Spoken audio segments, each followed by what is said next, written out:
بسم اللہ الرحمن الرحیم۔ السلام علیکم، میں محمد طاہر اور آپ دیکھ رہے ہیں میرا یوٹیوب چینل۔ کون حکومت بنانے جا رہا ہے؟ اب نیکسٹ پرائم منسٹر پاکستان کا کون ہوگا؟ کون سی سیاسی جماعت ایسی ہے ناظرین جو کہ عوام کا مینڈیٹ حاصل کر کے پارلیمنٹ میں جا کر بیٹھے گی اور حکومتی بینچوں پر بیٹھے گی؟ کون سی سیاسی جماعت اپوزیشن کی سیٹوں پر بیٹھے گی؟ آج کے اس ولاگ کے اندر الیکشن اپڈیٹ کے حوالے سے آپ سے بات چیت کرتے ہیں۔ ناظرین، نظر یہ آ رہا ہے کہ پاکستان پیپلز پارٹی اور مسلم لیگ نون دو سیاسی جماعتیں آپس میں اتفاق کر حکومت بنانے جا رہی ہیں، اور پاکستان تحریک انصاف کی سیاسی جماعت کا ایٹیٹیوڈ اور رویہ یہ نظر آ رہا ہے کہ وہ کسی حد تک ایگری نظر آ رہے ہیں اپوزیشن کی جماعتوں میں اپوزیشن کی سیٹ پر جا کر بیٹھنے کے لیے۔ اس وقت اعلامیہ جو جاری کیا گیا ہے پاکستان پیپلز پارٹی کا اور مسلم لیگ نون کا، وہ آپ کے ساتھ شیئر کرتے ہیں۔ پاکستان پیپلز پارٹی اور مسلم لیگ نون کا مشترکہ اعلامیہ یہ جاری کیا گیا ہے کہ اس آپشن پہ غور ہو رہا ہے کہ آدھی مدت کے لیے وزیر اعظم پاکستان مسلم لیگ نون کا ہوگا اور آدھی مدت کے لیے وزیر اعظم پاکستان مسلم لیگ پیپلز پارٹی کا ہوگا۔ اب ناظرین، یہ ڈیڈ لاک ابھی تک برقرار ہے کہ پہلے وزارت عظمیٰ کا عہدہ کون سنبھالے گا، یعنی پہلے 2.5 سال پاکستان مسلم لیگ نون وزارت عظمیٰ کا عہدہ سنبھالے گی یا پاکستان پیپلز پارٹی وزارت عظمیٰ کا عہدہ سنبھالے گی۔ یہ وہ ڈیڈ لاک ہے جو باقی رہ گیا ہے، اور باقی آلموسٹ تمام فیصلے جو ان سے ہیں وہ مکمل ہو چکے ہیں۔ اب مزید اس کے اندر کیا فیصلے ہیں؟ بلوچستان کے اندر پیپلز پارٹی کو وزارت اعلیٰ کی سیٹ ملے گی یا مسلم لیگ نون کو؟ یہ ایک فیصلہ ہے جس پر ڈیڈ لاک برقرار ہے۔ اسی طرح پنجاب کے اندر صوبائی سطح کے اوپر بالکل کلیئر ہے کہ مریم نواز امیدوار ہے صوبائی اسمبلی کی وزارت اعلیٰ کے لیے۔ اس کا حتمی فیصلہ نواز شریف صاحب نے کرنا ہے۔ سندھ کے اندر پاکستان پیپلز پارٹی جو سی ہے وہ اپنی حکومت بنائے گی۔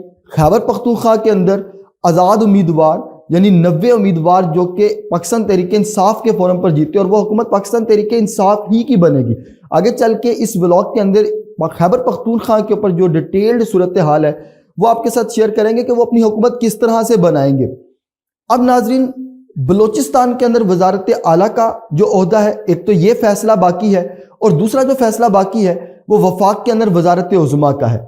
پیپلز پارٹی اور مسلم لیگ نون نے ایک مشترکہ اعلامیہ جاری کیا ہے کہ دونوں سیاسی جماعتیں مل کر آنے والے دنوں کے اندر ملک کو مشکل حالات سے نکالنے کے لیے تیار ہے، یعنی یہ دو سیاسی جماعتوں کا الحاق ہوگا اور حکومت بنے گی۔ اب پاکستان پیپلز پارٹی آصف علی زرداری، یہ ایک واحد سیاسی جماعت اس وقت نظر آ رہی ہے جو کہ اپنے پارٹی کے اصولوں کے تحت کام کرتی نظر آتی ہے، یعنی آصف علی زرداری نے بذات خود کوئی فیصلہ نہیں کیا ہے نواز شریف کی طرح کہ جناب جو میاں نواز شریف نے کہہ دیا وہی فائنل بات ہے، اور اس کے علاوہ پارٹی کے جتنے عہدیداران ہیں ان کی کوئی وقت نہیں ہے۔ آصف علی زرداری نے ECE یعنی پارٹی کا اجلاس بلایا تھا۔ آج پارٹی کے اجلاس کا اعلامیہ شیری رحمان نے جاری کیا۔ شیری رحمان نے سب سے پہلا بیان تو یہ جاری کیا کہ اس وقت سب سے بہترین کینڈیڈیٹ جو ان سے ہیں وہ بلاول بھٹو ہے، یعنی ناظرین انہوں نے بڑا کلیئر یہ پیغام دے دیا مسلم لیگ نون کو کہ وہ یہ چاہتے ہیں کہ جو پہلی باری ہے اس میں وزارت عظمیٰ کا کینڈیڈیٹ جو ان سے ہے وہ بلاول بھٹو ہی ہوں گے۔ اب اس میں آگے دور چل کے ایک سچویشن بڑی مشکل نظر آ رہی ہے۔ اگر بلاول بھٹو پہلے مثال کے طور پہ وزارت عظمیٰ کا عہدہ سنبھالتے ہیں اور مسلم لیگ نون اس کو ایکسیپٹ کرتی ہے، تو نمبر ایک تو یہ کہ یہ اگین مسلم لیگ نون میں نواز شریف کے لیے ایک ہار ہے، وہ اس ہار کو کیسے ایکسیپٹ کریں گے؟ تو یہ ایک ڈیڈ لاک برقرار ہے کہ نواز شریف کو وہ کس طرح منائیں گے کہ بلاول بھٹو جو ان سے ہیں، جو سیاسی قد میں ان سے چھوٹے ہیں، ایکسپیرینس میں کم ہے، اور پہلی مرتبہ وزارت عظمیٰ کا عہدہ سنبھالیں گے، وہ مسلم لیگ نواز شریف کو پیچھے کر کے تو کس طرح جو ان سے ہے وہ عہدے پہ آ سکتے ہیں؟ یہ ایک بہت بڑا سوالیہ نشان ہے، ایک ڈیڈ لاک ہے۔ اس کے اوپر کیا فیصلہ ہوتا ہے یہ اب آج کا جو کل کا دن ہے اس میں فیصلہ ہوگا کہ دونوں سیاسی جماعتیں مل کے کیا مشترکہ اعلامیہ جاری کرتی ہیں۔ اب ناظرین، اس میں ایک دوسرا نقطہ بڑا اہم ہے۔ بلاول بھٹو 2.5 سال کے لیے وزارت عظمیٰ کا عہدہ تو سنبھال لیتے ہیں، بعد میں کس طریقہ کار کے تحت مسلم لیگ نون کا وزیر اعظم آئے گا، وہ طریقہ کار، وہ لائحہ عمل کیا ہوگا؟ یہ لائحہ عمل بھی طے ہونا بڑا ضروری ہے کہ وزارت عظمیٰ کا عہدہ سنبھالنے کے بعد بلاول بھٹو اتھارٹی میں آ جائیں اور 2.5 سال کے بعد انکار کر دیں تو پھر مسلم لیگ نون کا رویہ کیا ہوگا اور ان کی سیاست کا رخ کیا ہوگا؟ تو یہ آنے والے دنوں کے اندر پرابلمز ہیں جو پاکستان پارلیمنٹ کے اندر فیس کرنے پڑ سکتے ہیں اگر یہ دونوں سیاسی جماعتیں آپس میں مل کر چلتی ہیں۔ یہ بڑے بڑے وہ دو واضح پرابلم ہیں جو کہ کلیئر نظر آ رہے ہیں۔ اچھا ناظرین، اب یہاں پر اعلامیہ ECE کا کیا جاری کیا گیا؟ شیری رحمان کا کیا کہنا تھا؟ شہری رحمان کا یہ کہنا تھا کہ وہ ڈیل کریں گے، بلوچستان کے اندر وزارت اعلیٰ کی سیٹ کس کی ہوگی اس پر فیصلہ ہوگا، اور وزارت عظمیٰ کی وفاق کے اندر سیٹ کس کی ہوگی اس پر فیصلہ ہوگا۔ ان دو باتوں کا فیصلہ پہلے پاکستان پیپلز پارٹی اپنی کابینہ کے اندر کرے گی، یعنی اپنی جماعت کی کابینہ کے اندر جو پاکستان پیپلز پارٹی کے اعلیٰ عہدیداران ہیں، وہاں پر فیصلہ کرنے کے بعد پھر وہ مسلم لیگ نون کے عہدیداران سے مشاورت کریں گے اور ان دو پوائنٹس کے اوپر فیصلہ کریں گے۔ اب یہ ڈیڈ لاک جو سا ہے وہ جلد ہی حل ہو جائے گا، اور آنے والی جو حکومت کلیئر واضح نظر آ رہی ہے وہ ان دو سیاسی جماعتوں کی نظر آ رہی ہے۔ اچھا ناظرین، اب یہاں پہ تحریک انصاف کا کیا اعلامیہ ہے؟ تحریک انصاف کے پاس ایک پرابلم ہے کہ ان کے جو کینڈیڈیٹ ہیں ان سے ان کی تحریک انصاف کی جماعت الیکشن کمیشن کا حصہ نہیں ہے، وہ انڈیپینڈنٹ کی حیثیت سے لڑے، تو اب وہ انڈیپینڈنٹ کی حیثیت سے کس سیاسی جماعت میں جائیں گے اور کس سیاسی جماعت کے ساتھ الحاق کریں گے اور حکومت بنائیں گے، تو یہ ان کے لیے ایک بہت بڑا چیلنج ہے۔ اب اس کے اوپر خان کو یہ آفر دی گئی تھی کہ وہ پیپلز پارٹی کے ساتھ مل کے حکومت بنا لے۔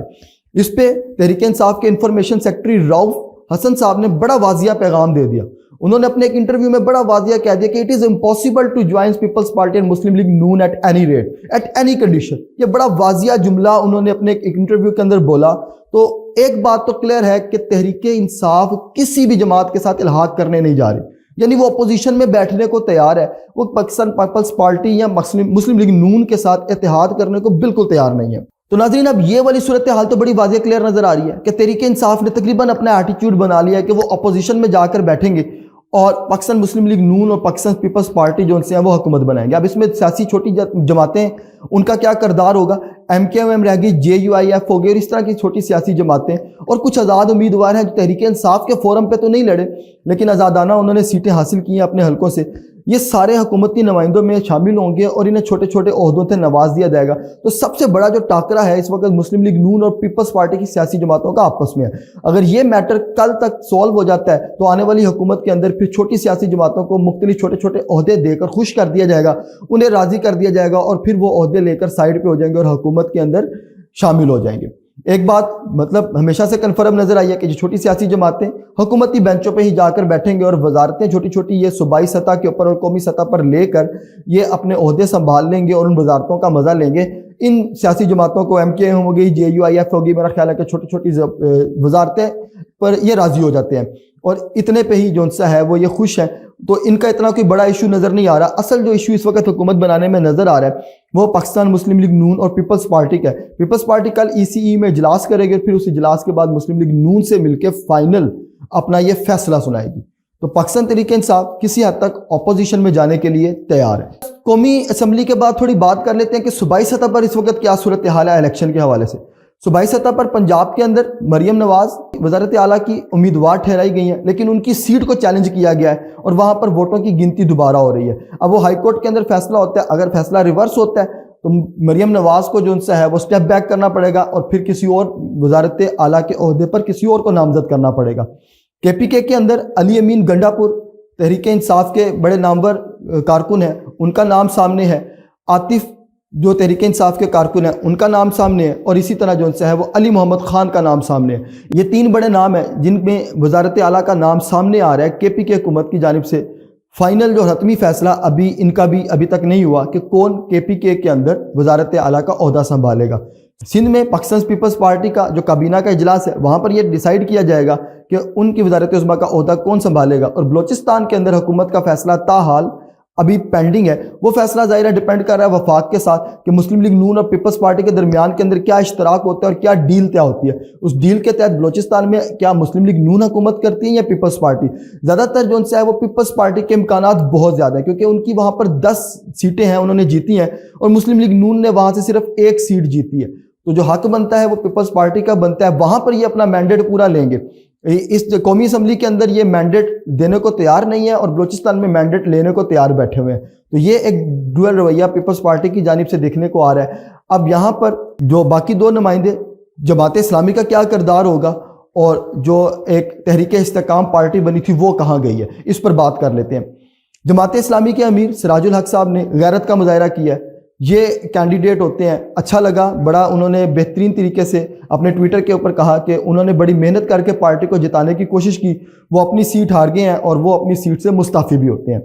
یعنی اب اس کے بعد 31 مارچ کو کہا یہ جا رہا ہے جماعت اسلامی کی جانب سے کہ وہ اپنے نئے امیر کی سلیکشن کریں گے، اور جماعت اسلامی کے جو سابقہ امیر سراج الحق صاحب وہ سیاست کو خیر آباد کہہ چکے ہیں، اور اب تحریک استحکام کی پارٹی جو سی ہے جہانگیر ترین نے بھی سیاست کو خیر آباد کہہ دیا ہے۔ اپنے بڑے واضح پیغام میں ٹویٹر کے اوپر انہوں نے کہا کہ وہ اب مزید پاکستانی سیاست کا حصہ نہیں ہے، اور وہ پاکستان قوم کے مینڈیٹ کو عزت دیتے ہیں، اور یہ ایک بڑا سمجھدار فیصلہ ہے اس وقت کی صورتحال کے اندر۔ کم از کم وہ اپنی عزت تو بچا کے چلے گئے۔ اگر وہ حکومتی نمائندوں کے چکر میں، وزارتوں کے چکر میں اس نمبر گیم میں پڑ جاتے ہیں اور وہاں جا کر پھر پرفارم نہیں کر پاتے ہیں، تو پھر اگلی مرتبہ ان کو اسی طرح دوبارہ جوتے پڑیں گے۔ تو اب وہ انہوں نے اپنی عزت بچائی ہے، اپنا کاروبار سنبھالا ہے اور سیاست سے بالکل الگ ہو گئے ہیں، اور ان کا وہ جو خواب تھا کہ پتہ نہیں تحریک استحکام کو وہ بنا کر کیا کر لیں گے اور کتنی بڑی پارٹی بنا لیں گے، اور وہ پاکستان کے اندر جو ہے وہ کتنا بڑا جو ہے وہ اپنا مقام بنا لیں گے اپنی سیاسی پارٹی کا، وہ ختم ہو چکا ہے، وہ ٹوٹ چکا ہے، وہ چکنا چور ہو چکا ہے۔ اور یہاں سے ایک بات تو طے چکا ہے کہ ناظرین سیاسی پارٹیاں جو ہیں ان کو سالوں لگتے ہیں بننے میں، یہ 20-20 30-30 سال کے بعد جا کر اس مقام پر آتے ہیں کہ اپنی حکومتیں بنا سکیں، اور اس کے لیے بہت محنت درکار ہوتی ہے۔ ایسا نہیں ہوتا کہ آپ پہلے سال آئیں اپنی پارٹی بنائیں اور اس کے بعد آپ وزارت عہدہ کا عہدہ سنبھال لیں۔ پتہ نہیں ان کو کس چیز کا خواب تھا کہ وہ آئیں گے اور انہیں جو ہے وہ وزارت ملے گی اور پارلیمنٹ کے اندر ان کی پارٹی بہت زیادہ جو ہے وہ سیٹیں ون کر جائے گی اور پتہ نہیں کلین سویپ کر جائے گی۔ یہ سارے خواب ٹوٹ چکے ہیں، وہ خود بھی اپنی سیٹ ہار چکے ہیں اور ان کی پارٹی کے نمائندے بھی بری طرح سے پٹ چکے ہیں۔ تو تحریک استحکام کا مستقبل تو بالکل نظر نہیں آ رہا۔ کیا علیم خان کا آگے پلان ہوتا ہے؟ اس حوالے سے ان کا کوئی رد عمل ابھی سامنے نہیں آیا۔ آنے والے دنوں میں اگر علیم خان کا تحریک استحکام پارٹی کے حوالے سے کوئی رد عمل آتا ہے تو وہ ضرور آپ کے ساتھ شیئر کریں گے۔ آج کے ولاگ کے حوالے سے یہی اپڈیٹ ہے۔ الیکشن کے حوالے سے مزید جو بھی اپڈیٹ ہوگی انشاءاللہ وقتاً فوقتاً آپ کے ساتھ شیئر کرتے رہیں گے۔ چینل کو سبسکرائب کریں، بیل آئیکن کے بٹن کو کلک کریں تاکہ میری نئی آنے والی ویڈیوز آپ کو مل سکے۔ والسلام۔